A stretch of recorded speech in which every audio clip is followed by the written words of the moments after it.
Hi, this is Gail Tucker, and I'm recording my response to this week's discussion post, and I'm responding to Jenna. I just listened to her video, and she did a nice job of comparing, contrasting, and at the end, I certainly agree with her that these are getting to be kind of confusing. I need to make a chart or a Excel spreadsheet kind of comparing and contrasting these so I can keep them straight. What I found though was an interesting website, and I'll put the link to this on my post, as well as if I can find an author here of it.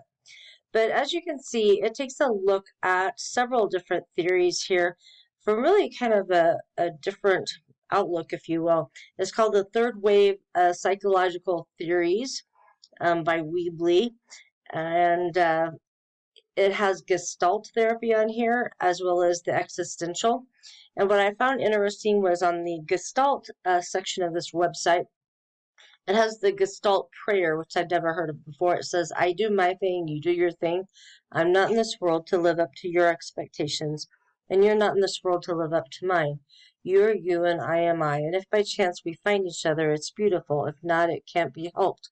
So Gestalt therapy, as this describes as well as TAN, our textbook, is about the present moment, where existential may be more about the future and setting goals and being the most that we can be.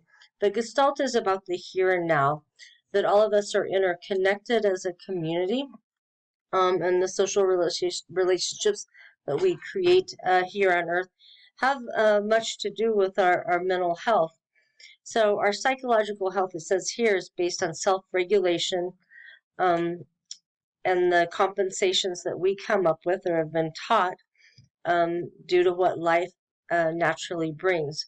So I had brought up in the video post that I did the empty chair work that I had as a client in counseling. And here it outlines kind of, it's a little bit of a busy slide here, but outlines some of those attributes of empty chair work or unfinished business, which I thought was really interesting. So again, I'll leave you this website to take a look at.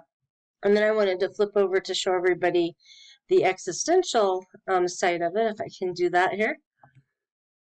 So existential side, again, just some kind of interesting tidbits that maybe aren't included in the book and other things.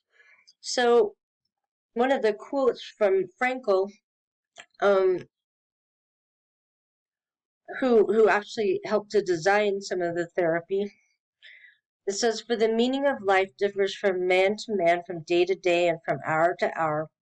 What matters, therefore, is not the meaning of life in general, but rather the specific meaning of a person's life at a given moment. So the interesting thing that I'll try to remember that's different than Gestalt, I'll probably always remember the dream interpretation and the art therapy and the empty chair. But for existential, I'll remember the death work, if you will, or the inevitability of death, isolation, meaningless, and freedom and responsibility. So we all have the ability to choose our destination, and if we can get in touch with our values to know what our responsibilities are in life and what we need to do to achieve those goals once we've set them out.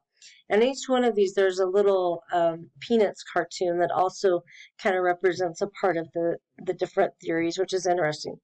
So thank you, everybody, and thank you, Jenna. I'm going to just post the link to this, and if I can find an actual author, I'll put the whole APA reference in there. Thank you.